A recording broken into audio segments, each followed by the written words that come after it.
Baik, pada video ini kita akan mendiskusikan tentang discovery learning dan inquiry learning.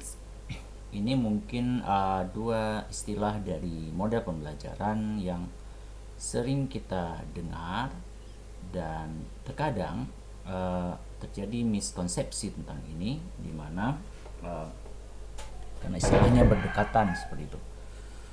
Eh, jadi di sini saya mencoba menjelaskan apa itu discovery, kemudian apa itu inquiry. Jadi sebenarnya discovery learning itu adalah bagian dari inquiry learning.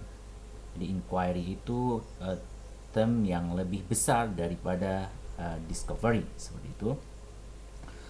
Nah, di discovery learning itu mencakup proses, ada observasi di sana, ada proses mengukur, ada proses memprediksi, kemudian menginverse, menginterpretasikan apa yang diprediksi, kemudian ada proses mengklasifikasi apa yang didapat. Sedangkan inquiry secara keseluruhan itu ada proses apa namanya memformulasikan masalah, kemudian mengajukan hipotesis, kemudian mendesain sebuah uji coba atau eksperimen, kemudian menarik kesimpulan, dan ada proses mendemonstrasikan curiosity di sana. Jadi nanti akan saya jelaskan lebih detail lagi tentang ini. Sekarang coba kita lihat. Jadi discovery learning itu apa? Jadi discovery learning itu pembelajaran yang berbasis inquiry, di mana dia approach-nya itu adalah problem center constructivism approach. Jadi dia berpusat pada pemecahan masalah seperti itu.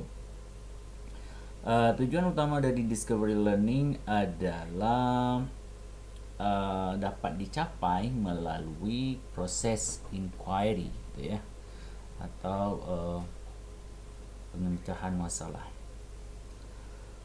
Di mana inquiry ini ada proses mengajukan masalah, menginvestigasi, dan mendapatkan jawaban dari masalah itu.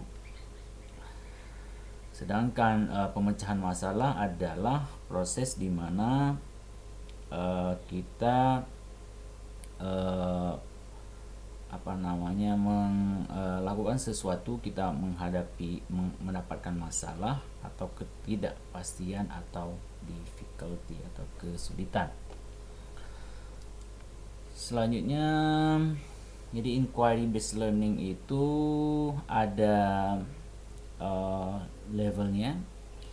Jadi ada dari high sampai ke low. Kalau high itu ada yang namanya confirmation inquiry, kalau ini ada reinforce pengetahuan sebelumnya. Kemudian ada struktur inquiry di sini, di mana ada siswa mengikuti prosedur yang sudah ditetapkan. Kemudian ada guided inquiry. Nah, ini mungkin yang agak mudah dijalankan, di mana masalah atau research questionnya sudah disediakan. Jadi siswa mengerjakan yang sudah ada masalahnya ini. Kemudian open through inquiry, yaitu siswa melakukan segalanya. Jadi open through ini mungkin agak susah diterapkan, karena siswa itu mulai dia mencari masalah, kemudian mengajukan dan menyelesaikannya. Nah, sedangkan yang guided ini mungkin lebih mudah, apalagi yang structured inquiry seperti itu. Nah, inquiry dan discovery ini juga sering bertukar dengan problem based dan project based learning. Oke. Sekarang kita lihat perbedaan dan persamaan mereka.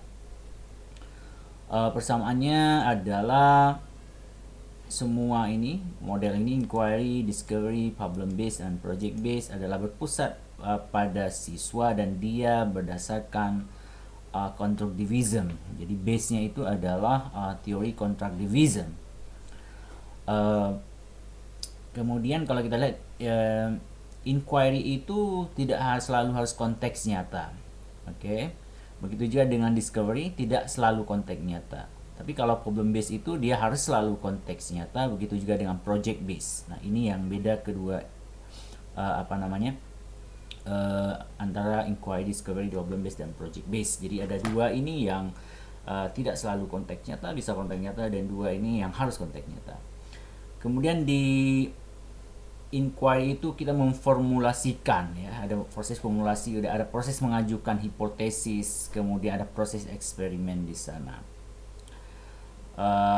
Kalau di discovery itu ada proses discovery bagian dari inquiry-nya, kemudian ada proses mengobservasi, memprediksi, dan membuat inference atau implikasi dari temuan itu.